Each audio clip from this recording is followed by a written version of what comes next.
stood there small amongst the flames, village gone in sorrow's name. Tears reflected in the sky, shattered dreams and whispers die.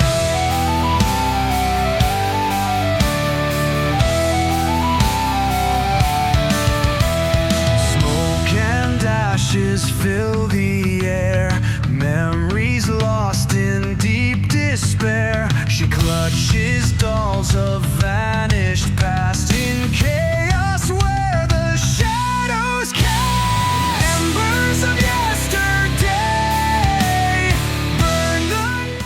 As Mika made her way up the stairs to her new quarters, she entered a fine, fairly well-furnished area. There was a bed complete with blankets, a shower, a toilet, a bathroom, a sink with a mirror.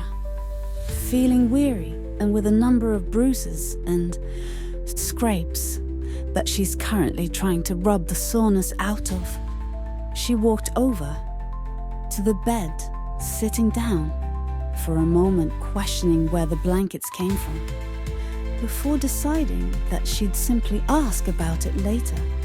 To her right as she looked over, she could still see the glass-like surface that gave her a view of space, and the infinite universe beyond her window, turning away from it to begin.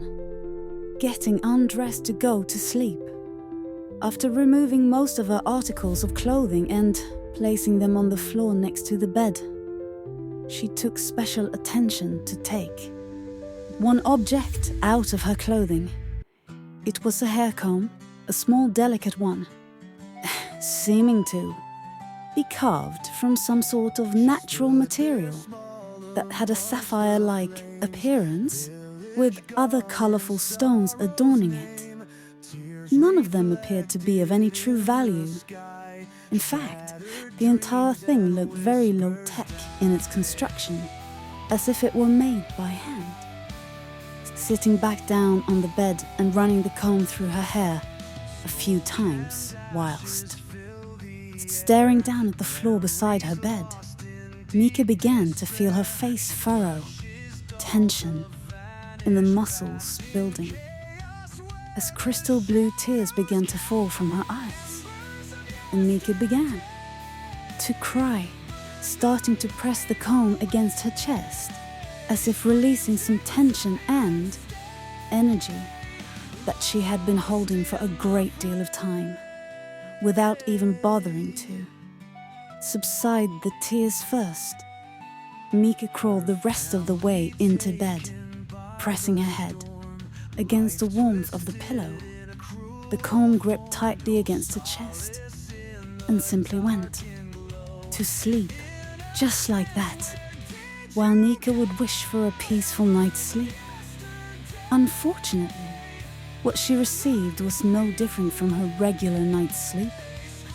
She was assailed with images, memories from a time long past. She remembered being a little girl, fire burning all around her, and people running and screaming. The fear, the heat, the concern of looking for her parents and not being able to find them. Until at last, there was a moment of hope. Nika sees them, her mother and father, running towards her, and she begins to run in their direction as well, crying, afraid, trying to return to someone who she feels safe with.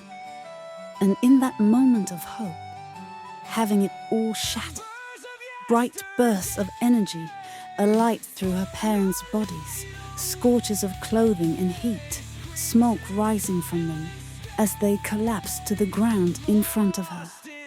And from the distance, a man approaches, seeing a plasma weapon still hot from firing.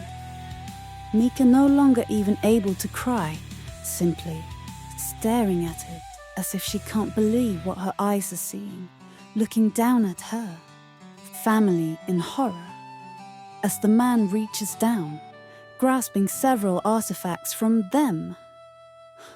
Articles of jewelry and decorations that adorn them, necklaces, bracelets, and the pins that held her mother's hair in place. Before the figure looks back up at Mika, a handful of her parents' possessions, grasped tightly as he tucked them away in a satchel. As he begins to raise the gun at Mika, pointing it at her for a few moments, holding his aim, before lowering the gun once more. Get out of here, brat. There ain't shit left for you here. Vermin said as he waved the girl away. Mika was frozen solid, unable to move. Didn't you hear me, brat? Run! He cried out, before pointing the gun again and firing off several shots in Mika's direction, hitting the ground around her. And in that moment, Mika's natural instincts finally took hold, with nothing else to do and no other options. All she could do was run. Run as far as her legs would carry her, running far to the outskirts of the village, eventually being found by several other members of her village and taken in. And the last thing she sees, as always, is a little girl's face reflected in a pool of water, as her blue tears fill it, changing the color of the water, before finally the face of sadness that she wears begins to change. No longer sad, now angry, furious. The little girl strikes the pool of water below her. The reflection before her is dashed. And finally, Mika awakes from her dream. Captain Mika, we've reached our first destination. A voice said to Mika as she grumbled, her way awake. Still, the comb gripped into her fingers. What? I'm sorry to wake you. It's just that you've been down for a while. We've already reached our first destination, and I'm preparing to let the crew members go. I've created a short-term emergency escape vessel that should carry them all. Once it reaches the surface of the planet, it will self-disable and become useless. They won't be able to fix it. On board, they'll have all the provisions that they need, as well as a signaling device as you requested. I was wondering if you would like to see them off, or perhaps, and take a look over the ship. As I do not have a creative touch myself, perhaps you might have. Input, decoration ideas, layout plans. I do not know why it bothers me, but my current schematics, both interior and exterior, still pose me a great deal of trouble. I find myself uncomfortable with it and was hoping that you might suggest some changes. Yeah, I guess. Mika said, waking up from her sleep and sitting up on the bed, eventually pulling herself from it and making her way over to the shower, where she took a nice long soak before exiting and cleaning up. The shower that you have worked so much better than the one that was fitted on the ship before. As I said, The voice replied to Nika, I had to make far more functional duplicates for many aspects of the ship. The shower is just one of them. As far as garbage goes, I'd say your ship had, well, an overabundant amount of it. In fact, in terms of overall matter, I had to dispose of nearly 20% of the overall matter that comprised the ship. It was complete and utter garbage, rust particles, and things of that nature. Dirt, grime, gunk, burnt circuits and wires, trashed conduits. But the absorption process is finally complete, and all parts that I could account for have been replaced with refurbished duplicates. I have reconstructed the bridge and created an interface. The ship's technological systems are actually proven useful. the voice replied, as a blue glow began to emit from a nearby wall, as what appeared to be images formed on it. It was a display screen, like you would see on a computer. Thanks further to the technologies absorbed from the vessel, I can now produce functional image displays. Here you'll see a general layout of the ship, its construction, as well as a map. You, of course, as captain, have complete access.